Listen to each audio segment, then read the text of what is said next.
I had the great pleasure of being invited to Logically's second event, LogicCon, in Columbus, Ohio, the week of the 15th of October, 2024. Logically is a managed service provider, but a very large one. I've also had the great pleasure of being acquired. I was the first MSP to be acquired by Logically. So I feel like I'm really part of the community still, or part of the family still. But I went on site, they had a great event. I set up the podcast booth. I had a lot of great conversations with the staff of Logically, with some vendors that were there, and some other people. It was a great time. I'm humbled and thankful that I got the opportunity to do that. The following is one of the conversations at this great event. I want to thank Logically for letting me do this. I had a great time. Thanks for listening. Hi, I'm Joey Pinz, and here's my 45-second introduction. After starting my business in the 90s, I started developing poor habits of eating in my diet because of working way too much. I found myself at 340 pounds. The doctor told me if I don't lose the weight, I'm not going to see my daughter graduate. I took the next 7 months, lost 130 pounds. People ask me, how'd you do it? What's the secret? I need to lose weight. How'd you do it? How did I lose the weight? Just one word: discipline. I've had other successes in life, and I attribute them all to discipline. Now, I'm not the king of discipline, but I believe that it can help all of us. Friends convinced me to start a podcast. The podcast mission: how do we better ourselves and society?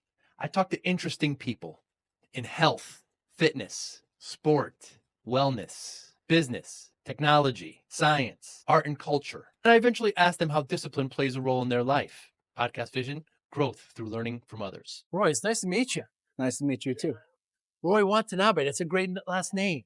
Yeah, this? it's the Japanese. It's Japanese. Yeah. What does it mean? I actually did look it up.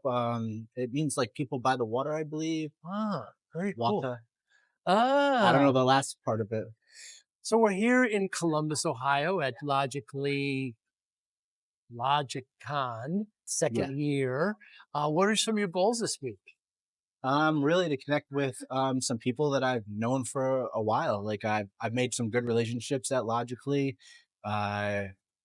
including the former company Cerdan, and now like I'm actually meeting some of them face to face. Like it's really nice. Like I've worked with them for years, and great customer service that I've gotten from them, and just now finally actually getting to see them and hang out a little bit. I mean, I went and did a tour of their headquarters yesterday and hung out with Roger Newton for like 2 hours, just like, and he's helped me with the XDR service that we have from him. And I've known him for 3 years, and we've talked on the phone, video chats, early in the morning emails, and finally sitting face to face, me and him just hanging out. That was good. So great. So they had yeah. you come to this event. Now you're IT director at a nonprofit in Connecticut. Yes. What is the nonprofit? So we help people with special needs, both with disabilities, both physical and mental. We have a strong presence with the autism market. Wow. And we help veterans as well. Veteran will never say that they're disabled, but they may still need some of our help as well. So we'll help wherever we can. And we have a number of services that we're trying to do, or not that we don't try, we do. So we have group homes, day programs, we have job coaching, job placement, internship programs, and we also have some social enterprises and some unique things. So we have a landscaping business, we have a janitorial business. Wow. We're actually getting into some government space, which we're using Logically's help for. We're going to need to do some CMMC compliance work, and Logically is going to help us get there with the help of Kasei, I believe, and we're going to work together and get to where we want to be. So we have DoD contracts where we help people with autism get those contracts in government facilities doing janitorial porter work, and we actually fight for those in legislative meetings in Hartford and Capitol. And I think last week our CEO Rich Sebastian was in DC also fighting for disability rights. Wow. he's actually supposed to come here, but he's doing he's speaking somewhere at another conference, so he had to pivot and go there. But we really like he has a. I enjoy working for Rick. He's probably one of the best people I have ever worked for. Wow. A big philanthropist, in my opinion. He does a lot of work with water. He's gone out all his life to help other countries and build wells or Wow. things. He did. I believe he went to India last year and helped them build whole like water filtration thing. But then I think some storms came and devastated it.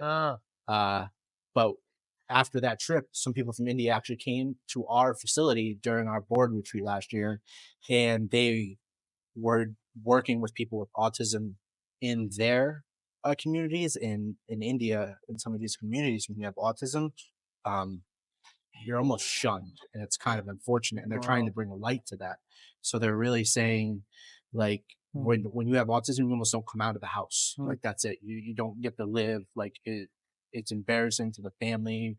That's some of the stigmatism. Now that they're making big changes, and some people from India who are doing the same things that we do came over to see how we do things. And in 2 weeks, we're sending about 6 or 7 people over there, including Rick, to help them bring their efforts up. So bring their day programs up, their social enterprises that they're trying to do, and as well as any kind of autism efforts that they can help over there. So, And what's the name of the nonprofit? it's the Kennedy Collective. We also do behavioral services. We have I forgot Don Siepel. He's a great guy. I give him a hard time all the time. But he's one of the first 100 people to be like BCBA certified. And he's actually created a pathway at our company to go for that certification. So we have specific behavioral services that we can do. We actually separated that a little bit from the group homes to really like give that dedicated care. And so you're the IT director there. Yeah. And how is IT lending a hand to all this? The efforts there at the Kennedy. So we helped them a little bit of everything. So I arrived at the company COVID year near the end, November 2020, and things were devastating. They didn't have IT staff. They left. They retired.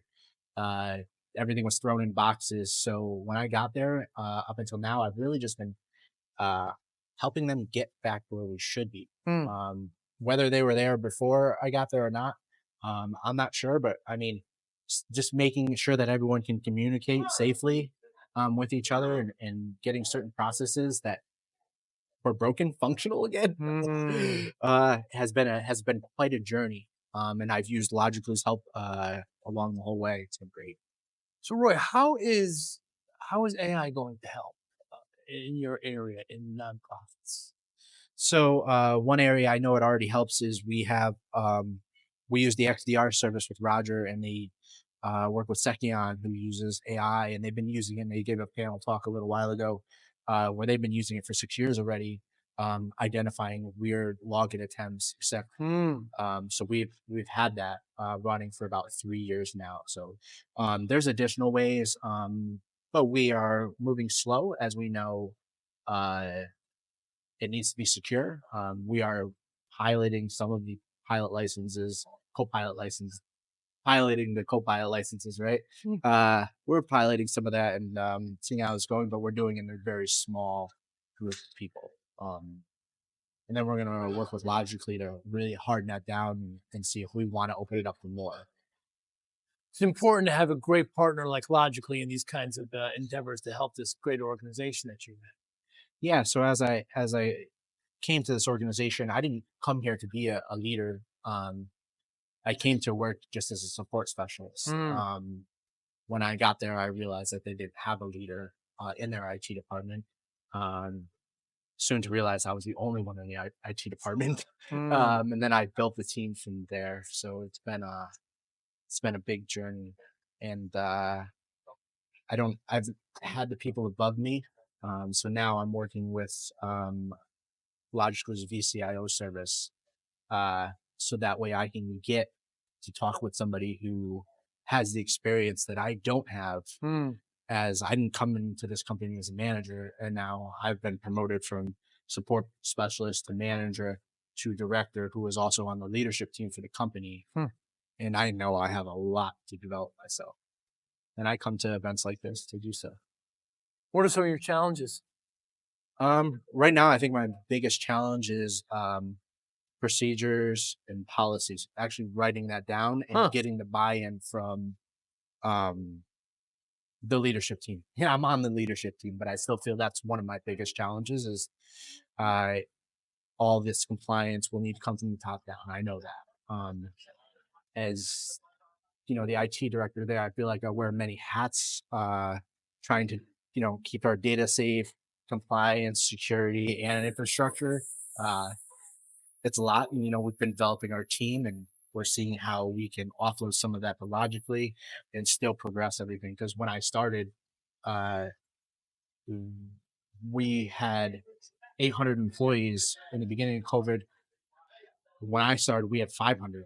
Wow. Went down to, within a few months, we were down to 400. Wow. So all of our day programs closed. Like I got there was only one. I don't think there was any day programs open when I got there. None. Like, so we're opening them. We have probably 10 day programs open now. And we still have people on waiting lists.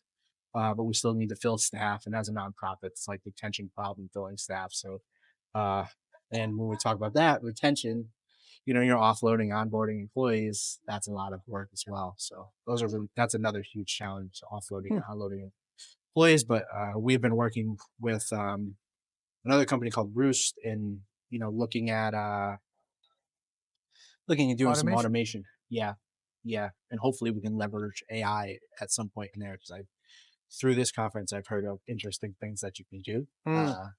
But you need to do the research before you can just do that. Sometimes I found that out the hard way. Sure. What is it about IT that attracts you? I've always liked technology. It's something that, while it still does weird things, there's always a reason. Like, there's always a hard fact behind it.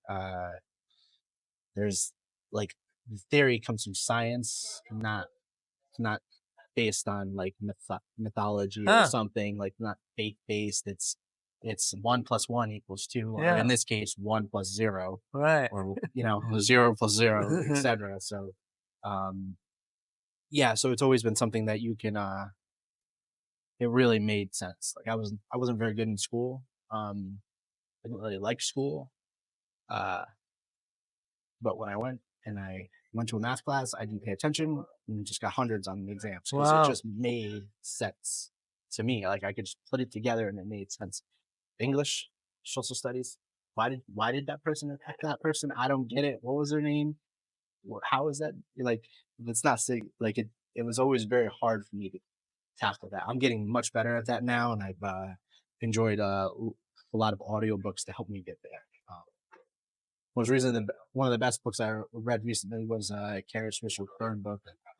Yeah, Tech Love Story, which was actually, she was the keynote speaker at CompTIA. So that was a very, very interesting book. It's nonfiction. Correct. Yeah. So I've been reading, I go on and off between I try fiction to as and well. Yeah. I've recently just finished Simon Sinek's Starting with Why. Why? That was a great book.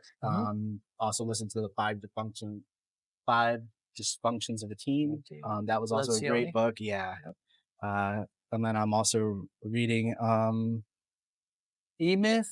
There's plenty. No, I'm just gonna go. I read a book called The Majestic 311 about a train that some cowboys boarded to rob, and then it went into another universe. There you go. So you gotta have your Yeah. balance. I can't stay nonfiction all the time. It drives me nuts.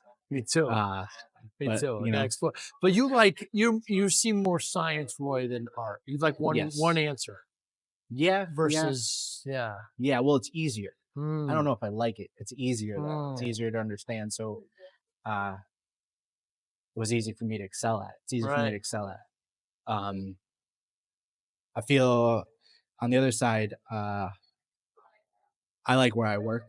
I'm very passionate It's about it.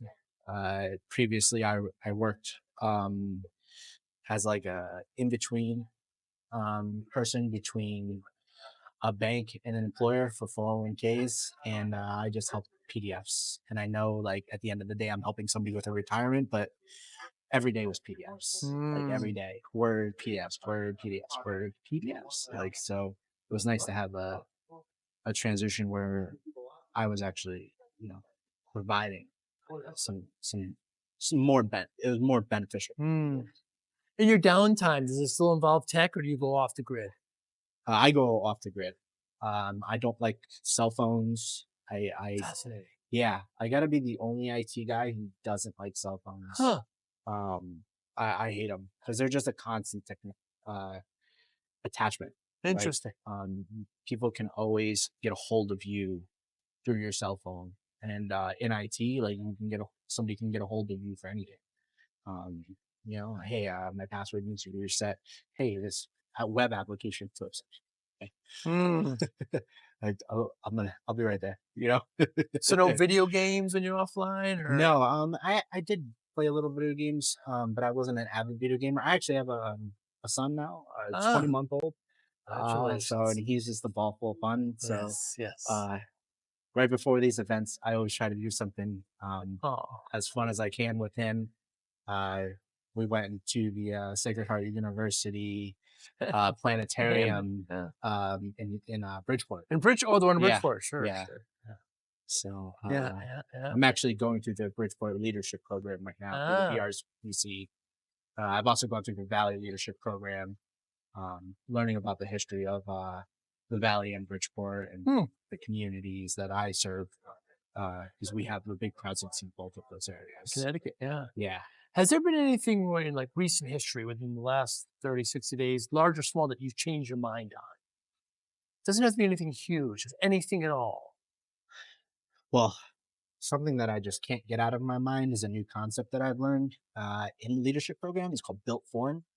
Um, a, a gentleman named Kelvin, I think his last name is Avela, who gave us a tour of Bridgeport, brought it up, and we went and looked at like Bass Pro Shops, and he kind of showed how Bass Pro Shops is built. And when you look, if you walk out of Bass Pro Shops and you look to the right, you just see the highway. You can't see downtown. So, and it's almost like they did that on purpose, which, I don't know if they did or not. I'm not going to point fingers and say it was done on purpose, but it feeds no efforts to the community at the downtown. So it's not building the economy. So because they literally built it so that you can get on the highway and off the highway without, having any interaction with downtown. Interesting. Same thing with like the ferry that goes to Long Island. That's right. When you get off the ferry in Long Island, there's stuff to do. Right, Port Jefferson, sure there is. Yeah. When you get off the ferry in Bridgeport, that's is there true. even a bus line? Yeah. Like, I think there might be a bus, but like you're getting dropped off in the middle of nowhere. Yeah. And probably the worst thing that I saw, which is just, I don't even know if it's built form, but I mean, there was a drawbridge that used to give this community, and it's a lower end community, no grocery store for 65 years in this community. There was a drawbridge that used to let boats by. And on the other side of the drawbridge is the fire department. Well, one day that drawbridge got stuck about 10 years ago, and it takes the fire department, I think, like 7 to 10 minute response time instead of 2 to go right over that. And instead of fixing the bridge, they actually just knocked it over. And that's very disappointing. And while I was there, and he has said he's been on Kelvin told me that told us that he was on the talks with several different contractors to rebuild this bridge. And while we were there, the stands are still there to lower. So somebody walks out of it, removes the door from who's living inside of this. Oh, wow. So it's just like, it's a whole community that's kind of been like almost isolated. It's things that, you learn more about your communities where you are. I really have a passion to help people. So, putting my efforts here at the Kennedy Collective, and seeing what we can do for the community as well. I know part of that, we're going to be, through the program, we're going to be going down to Seaside Park for Refugee Day. Wow. And we're going to, I know we're talking about maybe rising a peace pole there. So not with the Kennedy Collective, but with the VRBC. But I'm going to see if the Kennedy Collective can partner up with them. You've got some pull there. Yeah. And plus, it seems like a noble endeavor. Yes. So, that's going to be next year, I think in like June or July. So Roy, so I had a managed service provider company in Connecticut in the 90s. I started in the 90s. I'm the first company that Logically bought as an MSP. But so I started in the 90s and was working way too hard, 14, 16-hour days. Got myself up to 340 pounds.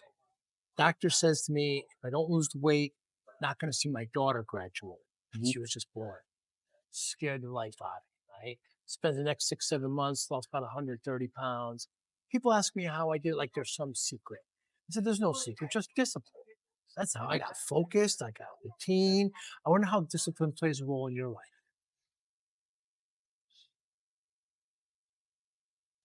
I'll be honest. Like I feel that's a tough question. Good. So, the word discipline, when I hear that word, Yes. it means different things to me. Tell me. So,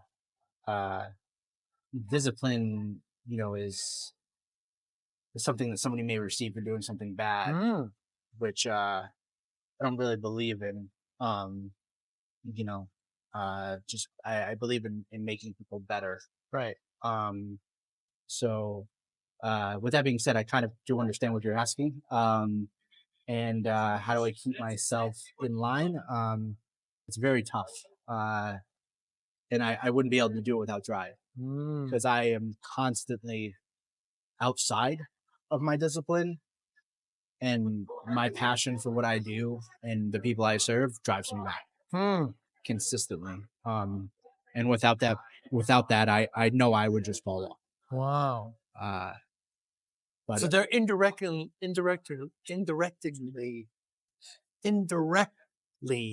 keeping you accountable. yeah, just I have a lot to worry about.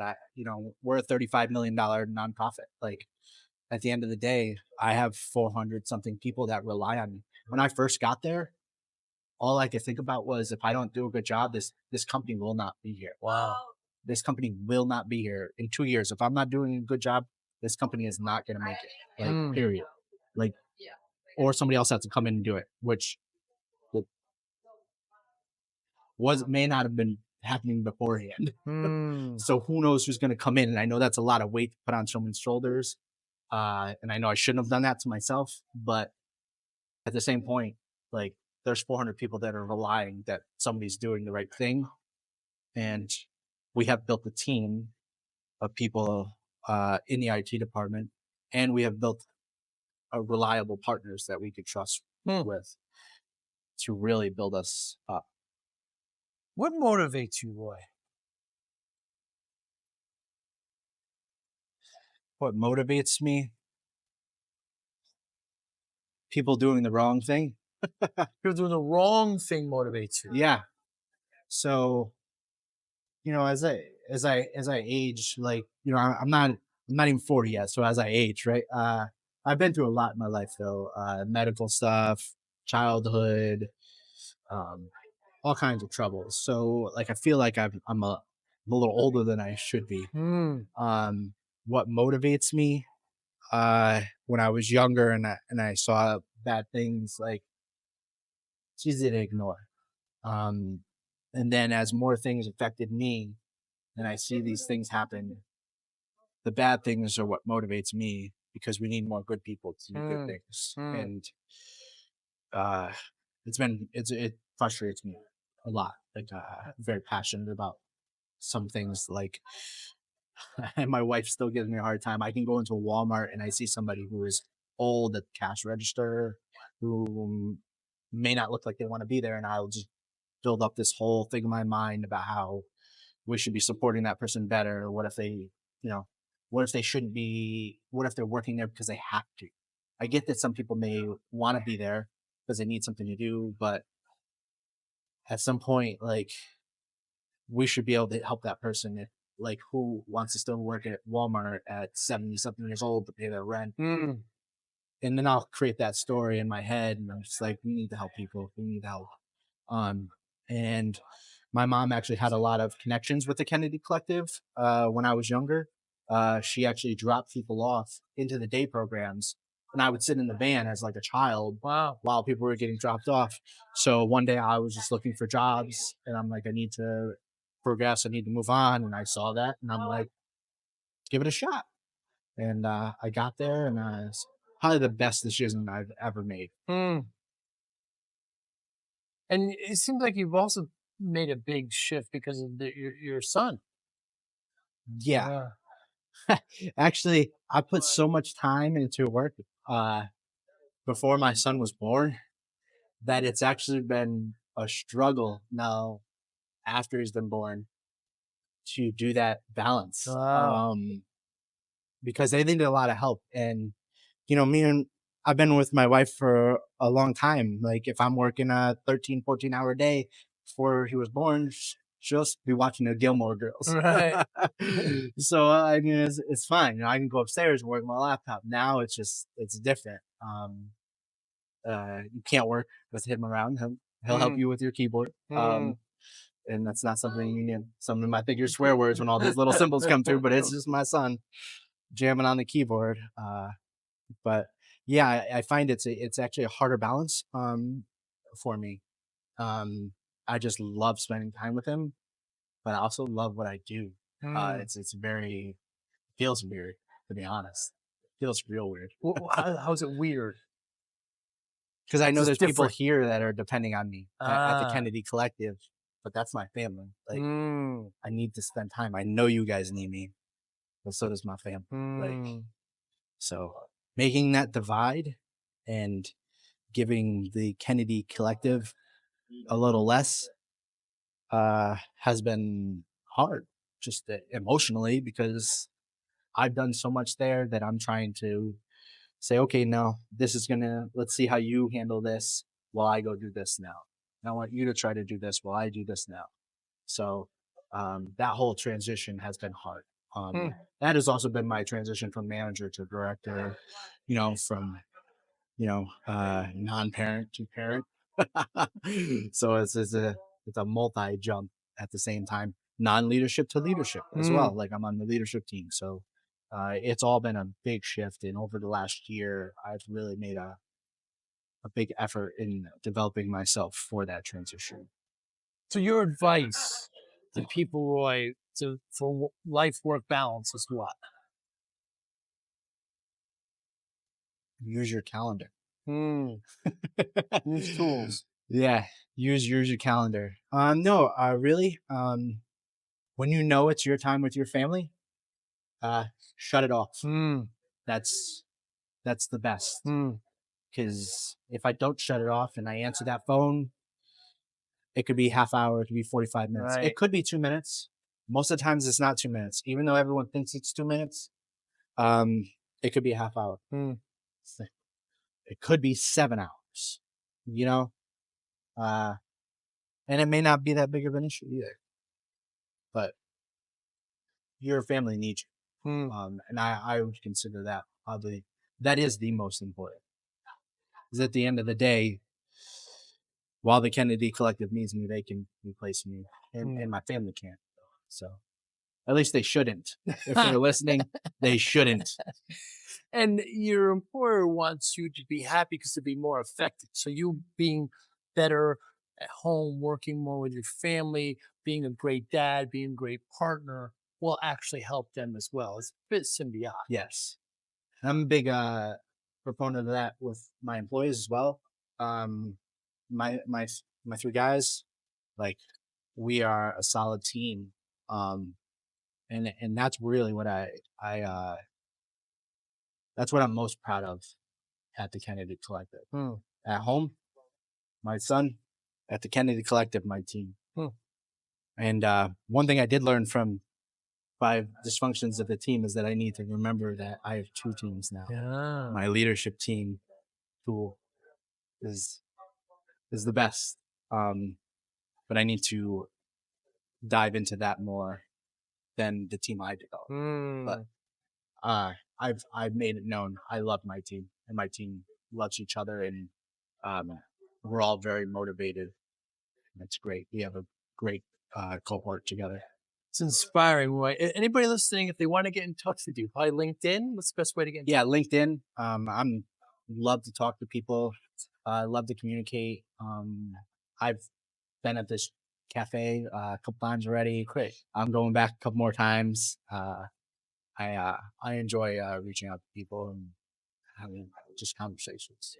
Roy, thanks so much for your time. Thank you. Thank you for listening and or viewing Joey Pinz Discipline Conversations. Please share this episode with 1 or 2 of your friends who you think may benefit from the episode. Our website, www.joeypins.com. There you'll find lots of resources and you could join our mailing list. Please follow us on all our social media, Instagram, Twitter, and Facebook. Podcast information, the video version of our podcast is on YouTube. Please subscribe. Audio is on all major podcasting platforms. Please follow them. And if you like it, please consider giving 5-star rating. Would really appreciate that. Thank you again for listening or watching Joey Pinz Discipline Conversations.